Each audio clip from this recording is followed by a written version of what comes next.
Acho que agora foi. Bom dia a todos, bom dia, senhor senador, demais membros que compõem essa mesa. Agradeço, em nome do Ministério Público Federal, a oportunidade também de participarmos dessa discussão, que a nós interessa especialmente em razão do número de investigações que nós temos hoje. Eu sou procuradora aqui na Procuradoria do DF, estou agora na PGR auxiliando o Procurador-Geral, mas tenho 10 anos de história na PRDF. E a contribuição que eu trago aqui é especialmente voltada ao modelo anterior, esse modelo de intermediação das agências de turismo.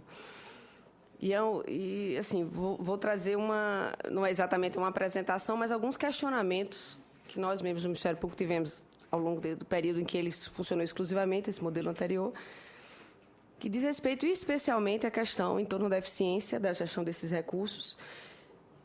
E eu vou usar aqui um dado do próprio Tribunal de Contas da União no acordo de 2013, aquele que já foi referido aqui, o 1973. No caso do Poder Executivo, só no ano 2012 foram quase 900 milhões de reais destinados à compra de passagens aéreas. A nós, o Ministério Público, sempre causou um certo desconforto a ideia de você ter um intermediário, porque sempre existiu essa dúvida de qual a vantajosidade para a administração de você ter uma intermediação das agências de turismo. E, especialmente, em razão da dinâmica que passou a ser admitida pelo mercado, de compra direta, de facilidade, o que nós tínhamos.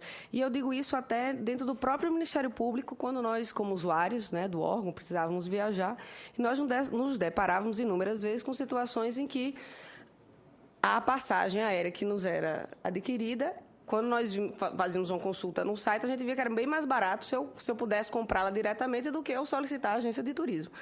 E isso fez parte desse debate no âmbito do Ministério Público, porque colocamos isso, inclusive, para a administração, e foram postas também as dificuldades à época. Viemos acompanhando o trabalho do TCU, que certamente contribuiu bastante para a evolução do que nós temos hoje, seja dos sistemas de controle desse modelo anterior, porque uma das dificuldades era fiscalizar os preços praticados pelas agências de turismo, porque nós não tínhamos um buscador próprio, dependíamos de um buscador disponibilizado pelas agências, um buscador esse que, né, é evidente que eu não estou fazendo aqui uma presunção de todos, mas eu estou dizendo que era uma ferramenta mais fácil de ser fraudada, mais fácil de ter, e que dificultava muito essa fiscalização em torno dos valores. Nós tínhamos aquele problema dos valores dos bilhetes que não constavam, ou seja, o usuário não podia fazer esse acompanhamento. Nós tínhamos o problema também desses descontos, que às vezes se diziam descontos virtuais, porque quando você ia na prática fazer o confronto dos valores já não era mais aquele. Essa dificuldade colocada pelo MPOG, porque a administração ela é mais lenta. Então, quando você concretizava a autorização daquela viagem, às vezes já não era mais possível aquele valor que tinha sido encontrado inicialmente. Aí, para você buscar um novo valor, de novo, um processo mais... Então, assim, como membro do Ministério Público, sempre houve esse questionamento de qual exatamente é a vantagem de se ter uma intermediação, porque nós temos, esse mercado é um mercado diferenciado, como disse o secretário aqui do TCU, mas, assim, se você fizer um raciocínio mais rasteiro, lhe parece sempre que a contratação direta, ela lhe traz mais vantagens, né? Porque você se espelha também na sua experiência privada, do mercado privado, e você vê que não existe a intermediação das agências, o mercado privado compra diretamente.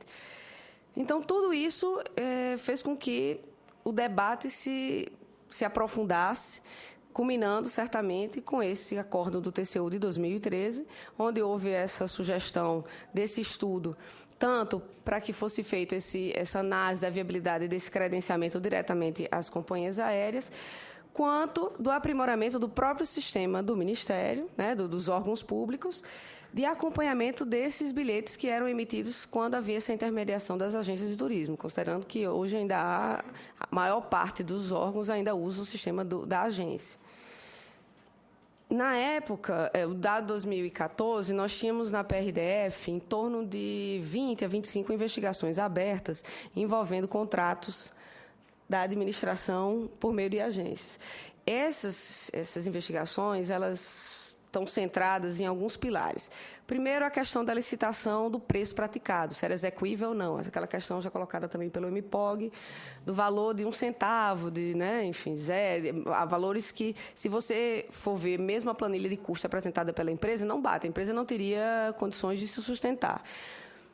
E aí, com a mudança do mercado, da forma de comissionamento das companhias aéreas, veio uma outra discussão, que eram outros tipos de acordo que as agências teriam com as companhias aéreas e que isso deveria ser levado em conta, inclusive foi levado em conta pelo TCU no enfrentamento da questão já mais recentemente, para dizer que hoje nós não temos uma ferramenta que nos permita dizer exatamente que preço seria exequível, com segurança. Qual seria esse preço que uma baliza que pudesse nos orientar no controle desses contratos com as agências de turismo, em razão dessas parcerias que são firmadas de forma informal entre as agências e as companhias aéreas. Tivemos também... então, essa questão da licitação é um dos pontos que tem muitas investigações relacionadas e muitos processos judiciais. O outro, e aí, com certeza, o maior número de investigações diz respeito a superfaturamento, onde o superfaturamento dos bilhetes emitidos por meio das agências de turismo envolve tanto a maquiagem dos valores, quanto a dificuldade, que eu já mencionei, de fiscalização, do valor que é cobrado. Você exige hoje da máquina pública um esforço muito grande na área de fiscalização. Então, acho que a gente tem que ver, assim... É um debate que, com certeza, ainda merece um tempo, e nós temos que ver com muito cuidado essa questão do número de pessoas utilizadas por cada modelo. O modelo que nos impõe uma fiscalização manual, o modelo que nos impõe uma fiscalização de cada bilhete, certamente é um modelo que tem que ser aperfeiçoado, porque o que nós vemos hoje é um grande desgaste da administração, tanto de recursos. Eu tive a curiosidade de perguntar lá no Ministério Público, antes de vir aqui para a audiência, qual é o custo médio de uma... Eu estou falando do Ministério Público Federal, que é um órgão pequeno, né, em vista do que é o Poder Executivo. E lá a SA, a Secretaria de Administração, me disse, olha, nenhuma licitação nossa, por menor que seja, ela sai menos do que R$30 mil. É o custo da licitação. Eu não estou falando do custo com a agência, estou falando só do procedimento.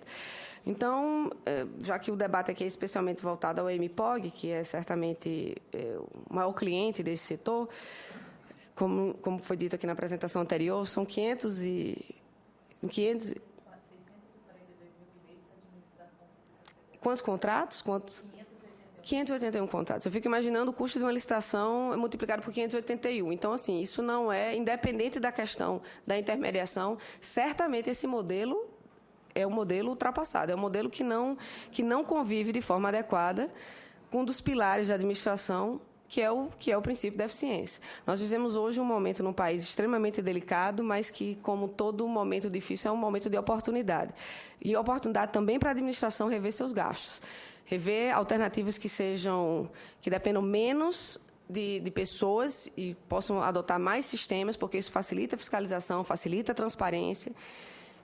E acredito, assim, que o modelo novo desenhado pelo MPOG, a princípio, é uma questão que eu não posso aqui dizer em nome de todo o Ministério Público, porque, como disse o secretário, é uma questão jurídica que tem diversas interpretações, como ele mencionou.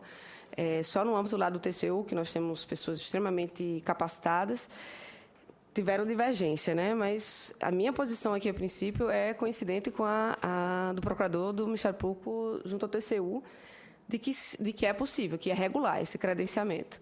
E porque o princípio da licitação ele não é uma exigência que possa ser visto apartado do mundo real. Você tem que analisá-lo diante do dinamismo do mercado, daquilo que se propõe a comprar.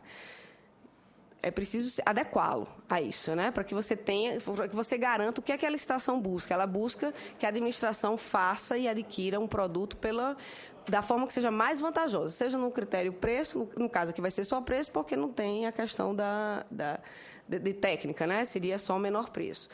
Então, isso tem que ser visto nesse conjunto de princípios que orientam a administração como um todo. E como membro do Ministério Público, o nosso papel neste debate é exclusivamente em relação à fiscalização, porque cabe aos gestores decidir o seu modelo e a nós contribuir para que a gente tenha uma maior transparência dessa despesa e uma maior eficiência. No nosso caso, como trabalhamos na área de fiscalização desses valores, o depoimento que eu trago aqui é o depoimento do modelo anterior, porque este, mais recente, até porque ele foi utilizado há muito pouco tempo, nós não temos ainda...